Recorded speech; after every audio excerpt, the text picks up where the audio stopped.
Centrale, cette attaque particulièrement barbare vient nous rappeler à quel point le Niger est dans une zone instable. On a encore en tête les images de François Hollande en 2013 au Mali, pays voisin, qui se félicitait d'avoir gagné la guerre face aux djihadistes islamistes. On voit bien aujourd'hui en 2020 que la situation est beaucoup plus compliquée que cela. Comment vous l'interprétez ce soir ? Alors en effet, il est fondamental de considérer que la situation est extrêmement mouvante et que ce qu'elle était en 2012, au moment du déclenchement de l'opération Serval, n'a plus rien à voir. Aujourd'hui, les groupes islamistes les plus puissants ne sont pas ceux de 2012. Il y a eu un changement vraiment de portage. Aujourd'hui, comme je l'ai entendu dans les différentes interventions, il faut savoir qu'il y a différents groupes qui sont eux-mêmes souvent en concurrence, mais qui surtout ne recourent pas systématiquement aux mêmes méthodes. Certains sont beaucoup plus violents que d'autres et certains ont choisi de cibler davantage les représentants de l'État, notamment les forces armées, les forces gouvernementales. C'est le cas des groupes affiliés à AQMI, notamment du groupe de soutien à l'islam et aux musulmans, côté malien, mais ce n'est pas le cas de la branche sahélienne du groupe État islamique qui s'appelle ISWAP ou EIGS, qui, elle, recourt à des méthodes beaucoup plus violentes et atroces, ce qui laisse penser que l'attaque d'aujourd'hui pourrait lui être attribuée, AQMI ayant de toute façon décliné toute responsabilité dans ce qui vient de se passer.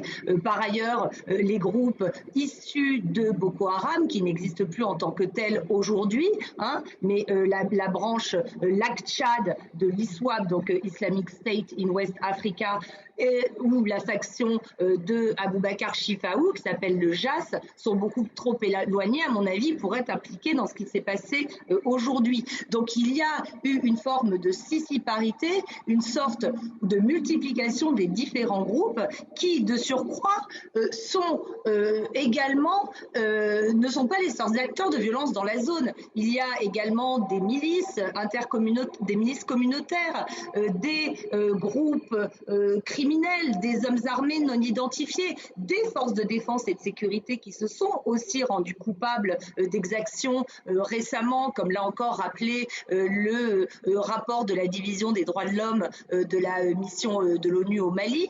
Donc, il y a de nombreux acteurs de violence dans la zone et la question est vraiment de savoir qui pourra apporter la plus grande protection possible aux populations civiles. Aujourd'hui, ce qui est frappant, quand on regarde les images, notamment celle du véhicule qui a été incendié, c'est qu'on s'aperçoit que c'est un véhicule identifié comme étant celui d'une organisation humanitaire non gouvernementale, et donc c'est aussi la communauté humanitaire, celle qui reste souvent envers et contre tout sur le terrain, qui est aujourd'hui aussi violemment frappée.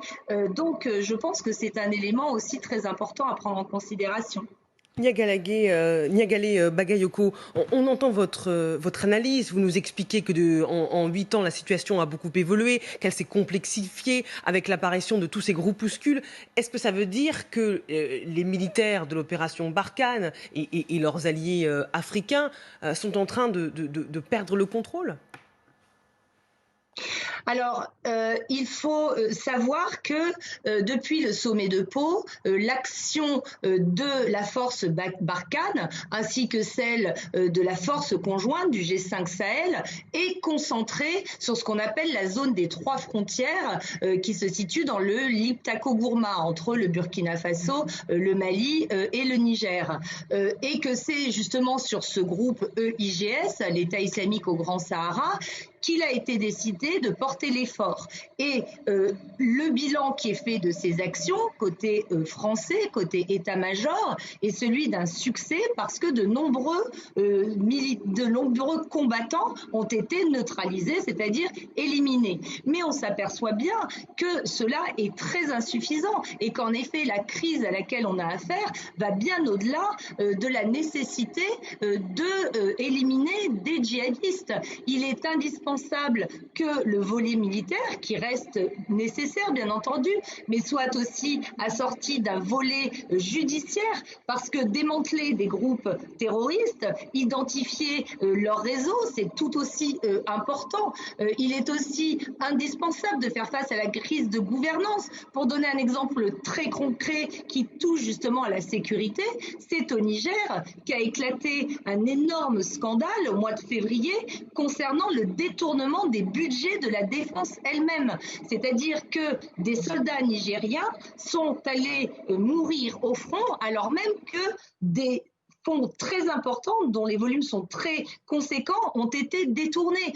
Un scandale similaire a été aussi mis en évidence au Mali par l'équivalent de la Cour des comptes.